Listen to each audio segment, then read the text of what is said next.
sampaikan sebelumnya bahwa hari ini saya akan melakukan supervisi kepada Ibu. Tadi sebelum itu saya akan mengajukan beberapa pertanyaan.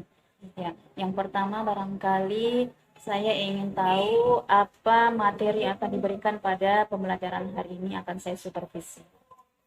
Oke, materi hari ini yang saya akan ajarkan di kelas 10 IPA 1 yaitu tentang faktor pendorong dan penghambat integrasi nasional.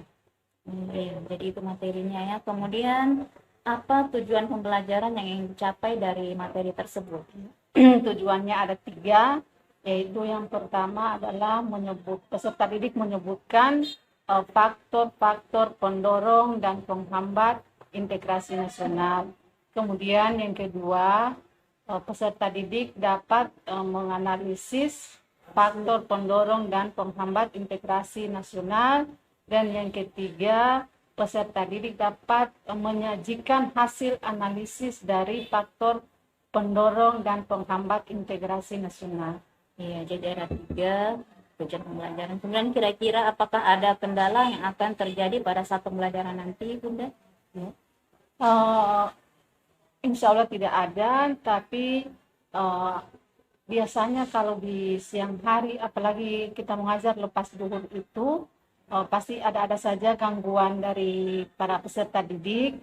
Kemungkinan ada yang mengantuk, kemudian ada yang lapar, tapi insya Allah nanti pada saat pembelajaran nanti kita antisipasi dengan pembelajaran yang menyenangkan bagi mereka. Seperti itu. Terus bagaimana dengan kesiapan belajar? Iya, kesiapan belajar murid, saya akan memberikan semaksimal mungkin tentang kesiapan-kesiapan yang untuk menyajikan materi tersebut. Ya, baik. Kemudian untuk area pengembangan dalam pembelajaran nanti, kira-kira area mana yang akan dikembangkan untuk materi tersebut? Jadi yang saya kembangkan di situ, saya memakai buku teks, kemudian saya juga ada presentasi dari PowerPoint memakai Infocus dan laptop. Berarti ada beberapa ini ya area pengembangan. Kemudian strategi apa yang dipersiapkan untuk pembelajaran materi ini?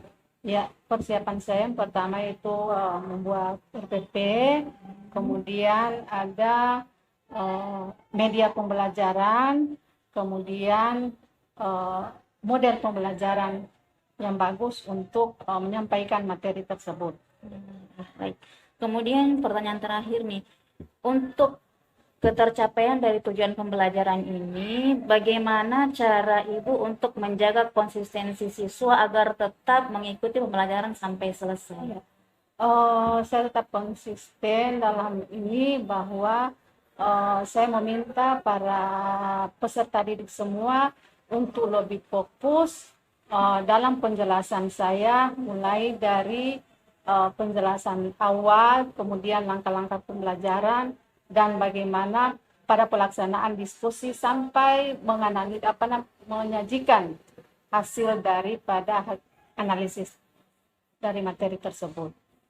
Ya, baik. Jadi insya Allah semoga nanti pembelajarannya berjalan dengan lancar, kemudian siswa juga bisa memahami semua tujuan pembelajaran dan bisa berjalan sesuai dengan yang diharapkan. Ya, terima kasih banyak atas kesempatan ini. Insya Allah saya akan masuk ke dalam kelas saat pembelajaran. Assalamualaikum.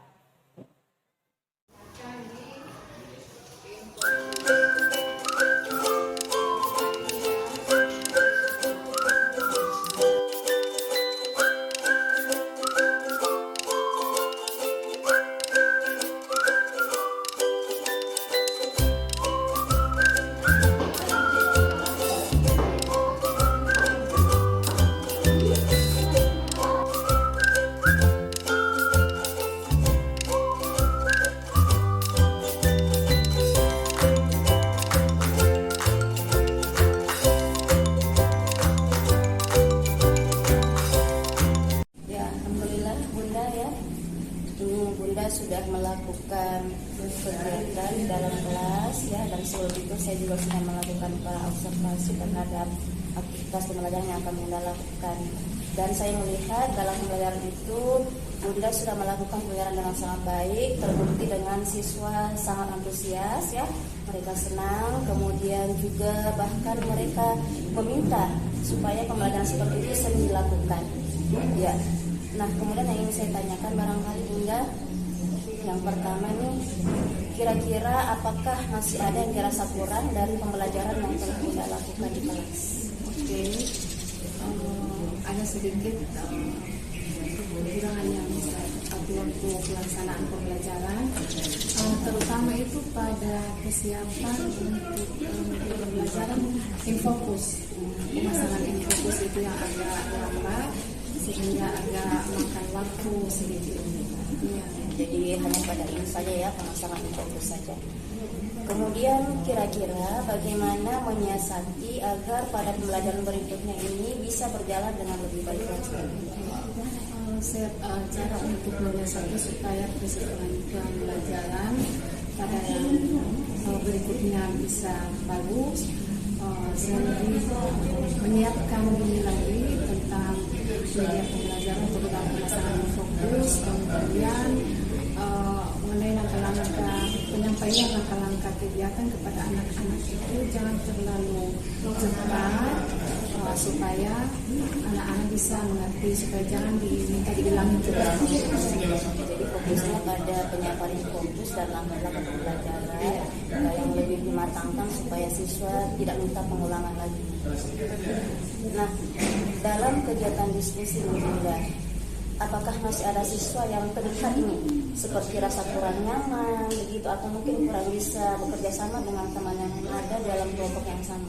Ya, alhamdulillah pada waktu pembagian kelompok itu anak-anak serius semua, malahan mereka dalam kelompok itu sudah membagikan siapa yang akan cari materinya, kemudian siapa yang akan menulis, dan sebentar siapa yang bisa mempresentasikan, siapa yang moderatornya, siapa yang membaca materinya, dan sudah ada kerjasama yang bagus dalam diskusi kelompok. Ya, berarti ini ya mereka kompak dan semua aktif ya, karena sudah dibagi-bagi siapa dapat bagian ini, siapa yang ya. Kemudian ini Bunda ya, masih terkait dengan pengorganisasian kelompok.